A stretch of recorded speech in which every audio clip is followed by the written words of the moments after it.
Afloat with Henry Morgan.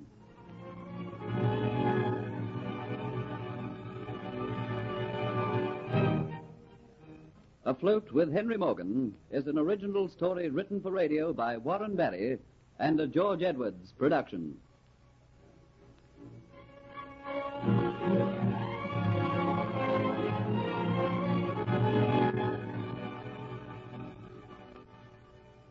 History contains stories of colorful people, rogues, heroes, kings, and commoners. But there were few who had such a picturesque, blood-stained career culminating in honored glory as a man named Morgan in the 17th century. Henry Morgan, pirate, whose foul deeds earned him the name of Colossus of the Caribbean, eventually became Sir Henry Morgan, King's representative, governor of Jamaica.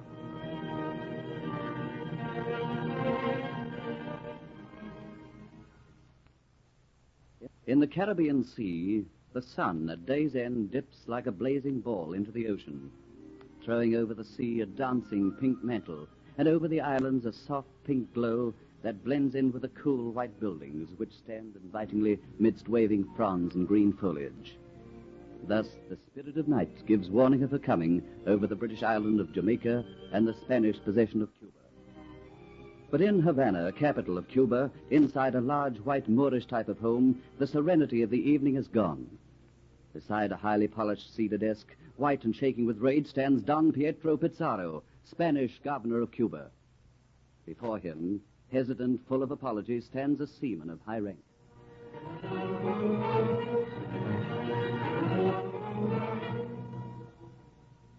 And after losing a ship, you have the effrontery to return here to Havana and face me. I have tried to explain, Don Pietro.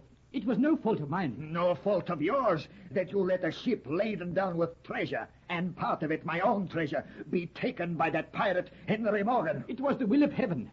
Before I left, Excellency, did I not go on my knees and pray that you would let me put more armor on my ships? I had escorts. They were to protect me. And like the blundering fool you are, you get separated from them and allowed yourself to fall prey, defenseless, to Henry Morgan. You fail to understand, Don Pietro. You yourself know the nights in the Caribbean are dark when there is no moon. Suddenly, as if from nowhere, a storm arises. We hurry to bring in our canvases to make our ship secure. And before we know what has happened, we are scattered to the winds. And then comes the morning. The storm is gone, and in a blaze of glory the night changes to grey, then flaming red, and a ship is standing nearby. At first sight, I give thanks to heaven that I still have one of my escorts to protect me. And then breaks the flag, and I know I am victim to Henry Morgan. Henry Morgan, Henry Morgan, Henry Morgan. Is there no one in the world who will rid us of him? Must we always fear the man Henry Morgan? And those aboard the ship, what of them? Taken by Henry Morgan to Jamaica to be sold as slaves. Then you are lucky, Cortes. My luck depends on your clemency, Excellency. Oh, perhaps it was partly my fault for not allowing you extra armor to defend yourself. But, Cortes, witness this much. I say to you, I pray to heaven for one grant, one gracious gift, to see Henry Morgan in chains in Havana, to have him in the hands of the Inquisition, to see his broken body hanging by the neck in the slave market. That is what I wish from heaven, and with heaven's aid, I will have my wish. Don Pietro's voice shakes with emotion as he sends his prayers heavenwards. And then, with a curt nod, Cortes is dismissed. The governor watches him go, and the heavy cedar doors close on him. But already Cortes has gone from Don Pietro's mind. There is something else to be faced. The wrath of someone he fears when she is in anger. The loss of his own personal treasure is cause for grave concern, yet the thought of the coming meeting gives him far greater worry. Like a man who realizes it is no good postponing trouble, he lets himself out through a small door into a cool, inviting courtyard. Wisteria vines climb and twist themselves around arches. The mauve blossoms hang in their grape-like bunches. The scent of the flowers mingles with the perfumed waters of the fountain, which plays to cool the hot breath of coming night. The atmosphere of the courtyard is languid peace. But all the beauty and peace is lost on Don Pietro as his steps echo on the marble pavement. eyes are on the figure sitting on the stone seat looking at the well-fed goldfish in the fountain pond. And the closer he gets, the greater his trepidation. How to tell her? Heaven help me. How to tell her? The girl by the fish pond looks up. The falling dusk gives her an added beauty, emphasizing the whiteness of her skin. The softness of her arms and shoulders gives luster to her raven hair, and jet-black eyes gives a deeper hue to her passionate red mouth. A frown crosses her forehead. A new light enters her eyes. Something has gone wrong. I know that expression of his. He doesn't know how to tell me. She waits until he comes up close, and as he fidgets with the cravat at his neck, then with a curl of his wig, she sits waiting for him to speak first. Then can bear his agitation no longer. Well, Father, something is worrying you. I know. Tell me what it is. Dolores, I do not know how to tell you, but remember, please, do not lose your temper.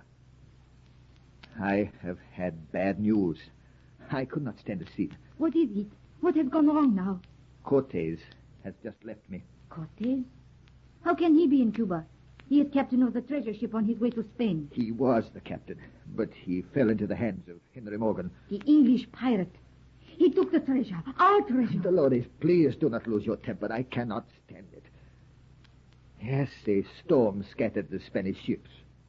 Morgan took Cortez' ship with the greatest of ease. Our treasure gone. That doesn't matter so much. We can get more gold from the mainland. But don't you realize the Aztec necklace was on that ship? My necklace, worth more than money can tell. Dolores, please. I will make it up. I will obtain for yourself a whole shipload of gold. Gold? I don't want the gold. It is the Aztec necklace I want, and I shall have it back. I shall get it. I swear by heaven that no fat English senora will wear the Aztec necklace which belongs to Dolores Pizarro. So 2 oaths are taken on this balmy tropical night, and because of them, our tale is spun. The spirit of night encloses the Caribbean in a cloak of black, spangled with large dancing stars. And as she speeds across the sky, the edge of her cloak lifts in the east, showing a grey promise of a new day, which warns the sun it is time for work.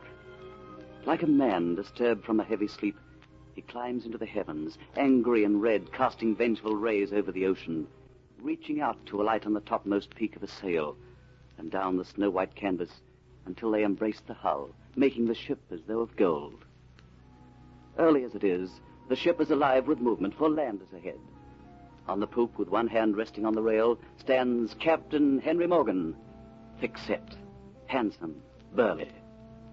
Beside him, kneeling at an open chest, is a swarthy young man, handsome in a sinister, sly way. His dark eyes are alight with greed as he looks into the open chest. His tongue slowly moistens his lips as he looks upon the treasure. Aye, take your fill, the arts. That's your payment for your treachery to your countrymen. You are generous, Captain Morgan, in giving me this loot as my share. You served me well. I reward well those who serve me. Diamonds, rubies, gold pieces. It will make my stay in Port Royal a happy one, Captain. You'll be a welcome visitor in the Dolphin Tavern. Kitty the Buccaneers, Bella will be glad to see you, laden down with that loot. There'll be necklaces to hang around her nice neck. Ah, Captain Morgan, and look at this one. I shall hang it around her neck. By St. David, hand it to me. No, it is mine. Give it here. Aye, it is beautiful. Gold so finely beaten it looks like lace. Emeralds and rubies of the finest quality. It's too fine a thing to have scum like you waste upon a wanton's neck. It'll be better in my own pocket, it will. You'll give it back to me. It is mine. You gave me this chest and all that's in it. Give me my necklace back. What's this, you renegade Spanish rat? Insubordination? You're sailing under Henry Morgan, and Henry Morgan takes what he wants. But that necklace, it is mine. Give it to me. I'll give you this, you Spanish dog, in exchange. Now, get ye about your business. The wind is falling. We'll not make Port Royal by tonight. See that every strip of canvas is spread to catch the failing wind. Henry Morgan's fear of the failing wind proves correct. Soon it dies away until it is just a faint whisper. The sun beats down on the boiling sea, and the gallant ship barely moves towards that smudge in the horizon, which is Jamaica. The tantalizing nearness of the land and the baking sun makes tempers edgy and crafty Lines treacherous. Listen to me, you two men. Morgan gives us the crumbs and keeps everything for himself. And 2 pairs of shifty eyes look on Diaz as he talks. Enough loot was taken on the trip to keep us in luxury for the rest of our lives. But Morgan seeks to keep it all.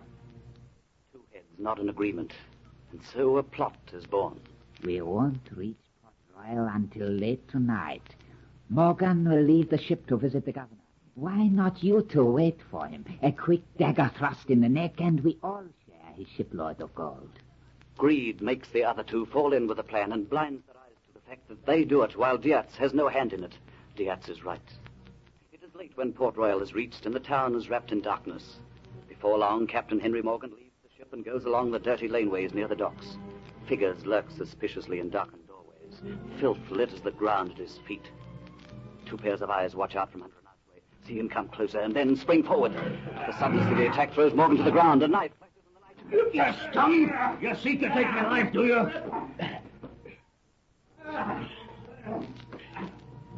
As if from nowhere, a 3rd figure lurches into the fray. A second knife flashes once, twice, and 2 figures lie dead amongst the filth. Morgan is helped to his feet. I thank you.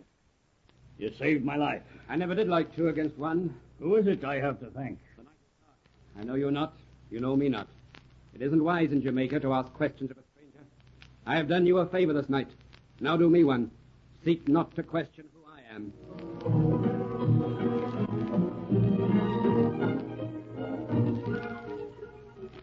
A strange meeting on a dark night. The beginning of an adventure tale. Don't miss the next exciting episode of Afloat with Henry Morgan.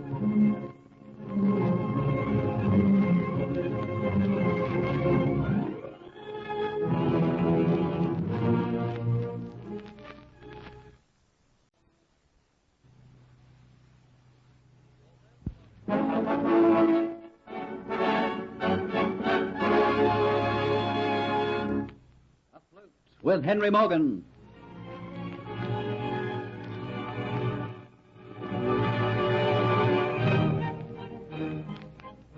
During the 17th century, Henry Morgan struck terror into the hearts of the Spaniards. Not a ship of Spain was safe from Morgan's buccaneers. When our story opens, a Spanish ship had just been taken. Tragic news for Don Pietro Pizarro, governor of Cuba, because part of his personal treasure, including the fabulous and priceless Aztec Necklace, was amongst the cargo. Pizarro swore that Morgan would be captured, and his daughter Dolores swore to get the necklet back. The renegade Spaniard Diaz, a member of Morgan's crew, also coveted the necklet, and upon reaching Port Royal, incited 2 members of the crew to murder Morgan. That night, in a dark alley, they sprang upon the unsuspecting man, but Morgan was saved by a stranger who was unwilling to tell him anything about himself.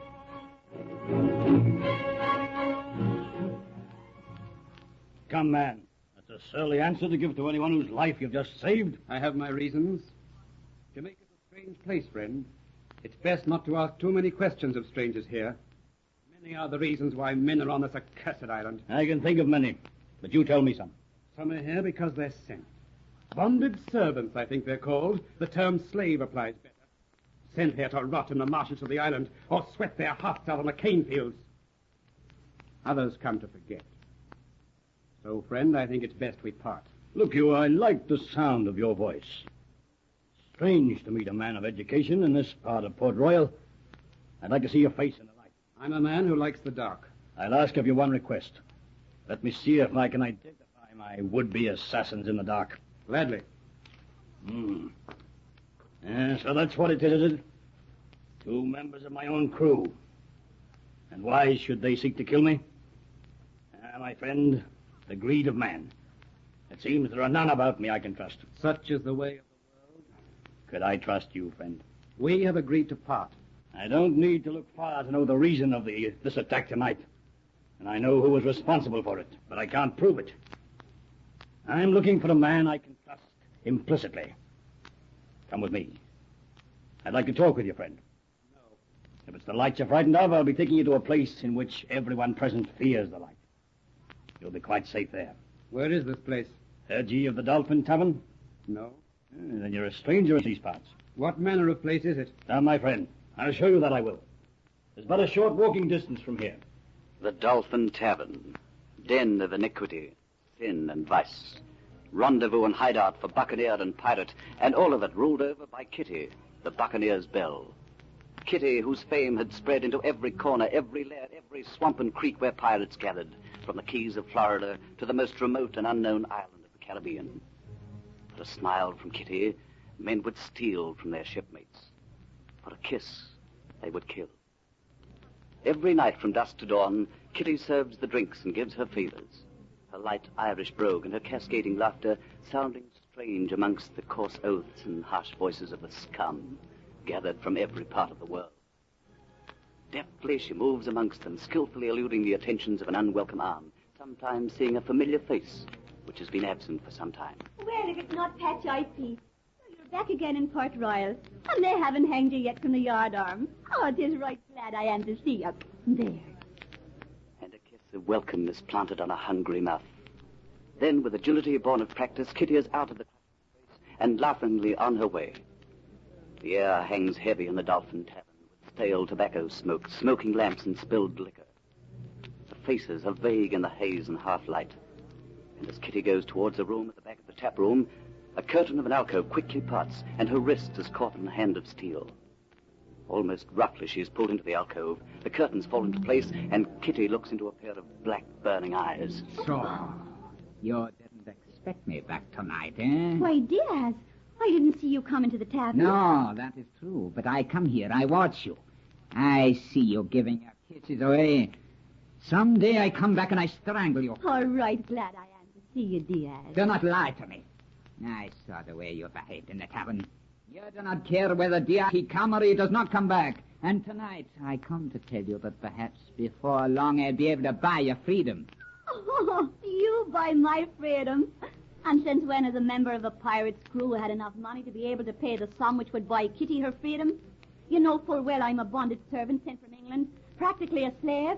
And you know the price my master, bow-legged Jobson, would ask for my freedom, seeing that I'm responsible for the great success of this tavern. I know that. And perhaps tonight I will have the money which you want. Perhaps tomorrow I hang about your lovely white neck rubies, and in your ears I place the finest pearls, on your fingers the heaviest of rubies, bracelets of gold around your wrists. And then you'll be my own woman, eh? I give you a big, fine house, plenty of servants, carriages, houses, eh? Then you'll be mine, eh? You can do all that for me? Please, man, tell me how. No. That is my secret. The other men, they would like to do it for you. But me, Diaz, I am the man with brains. I will do it. Tomorrow morning, you'll see, I come. I buy your freedom. I take you away, and you'll be mine. Pearls in my ears, fine dresses, a horse, a carriage of my own, rubies and emeralds around my neck. You would do this for me? I will do anything for you. To take you away from here. To know that you are safe from others. Oh, no. No kiss for you until I see your purchase money and the jewels in your hand. Kitty, come back here. Yes, you had best return to the tap room. Your lord and master has come in. It's Captain Henry Morgan himself. Morgan? Yeah. No, it is impossible. Why? Who is it he has with him? He's one I've never seen before. Look at him. Oh, it is so fair. He is so fair. His eyes must be blue and tall and broad of shoulder. Who is he? I do not know. I've never seen him before. What is he doing with Captain Henry? Well, perhaps you'd best go and see. Diaz hardly hears what Kitty says. His face has gone sallow. His heart is pounding in his breast. His plot has gone wrong. Nagging fear is at the back of his brain.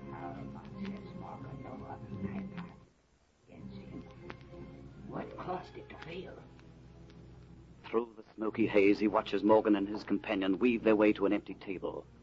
Morgan's companion looks at him closely. His bright steel blue eyes are light with recognition. And quietly, he appraises his new friend with fresh interest. Both sit at the table, eyeing each other closely for the first time. I might have been ignorant as to what the Dolphin Tavern was, but I'm not ignorant of the name Morgan. In these parts, you'd be a strange man if you were. So you're Henry Morgan. Why did you bring me to this place? I wanted to see if you're the type of man that your voice told me you were. And am I? I have a shipload of cutthroats. Amongst them, my word is law. And yet there's not one of them I can trust. Tonight, 2 of them tried to kill me. Do you know why? How should I know? For the sake of this bauble. Are you mad, man, showing this priceless necklet in a place such as this? Look how those around you are gazing upon it. Put it away, man. There's not a person here man enough to try and take it from me. Yes, they're watching it greedily, covetously.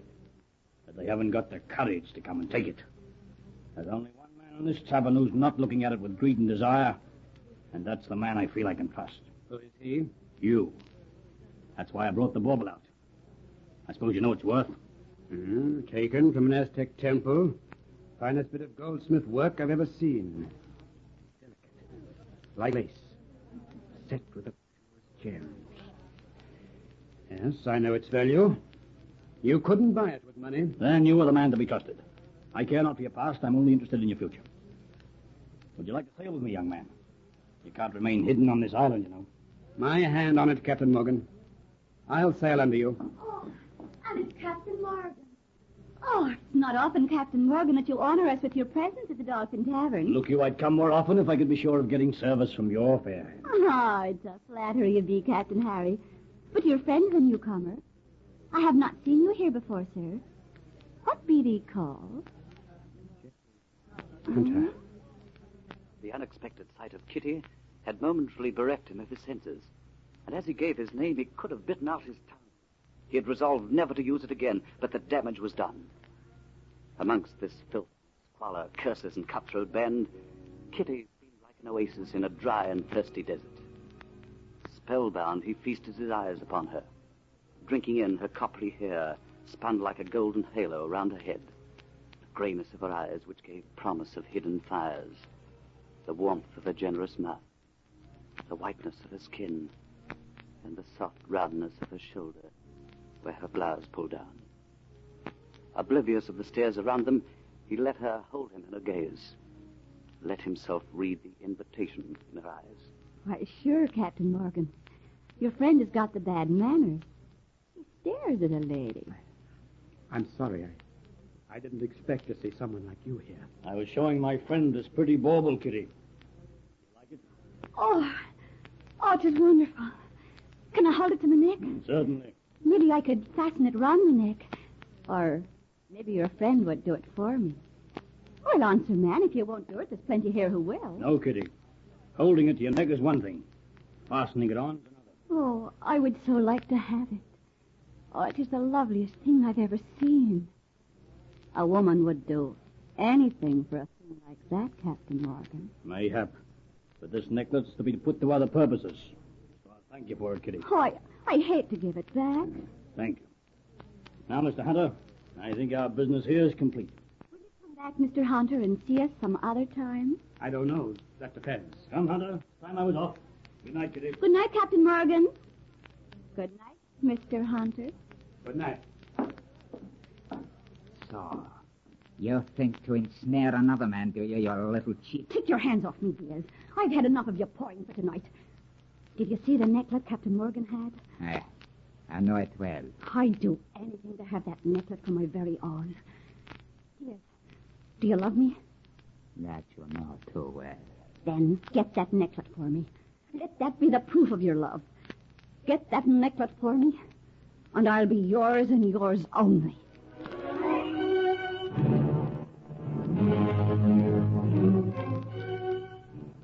A necklet, fashioned centuries before by hands long dead, changes the destinies of these people. Listen for the next episode of Afloat with Henry Morgan.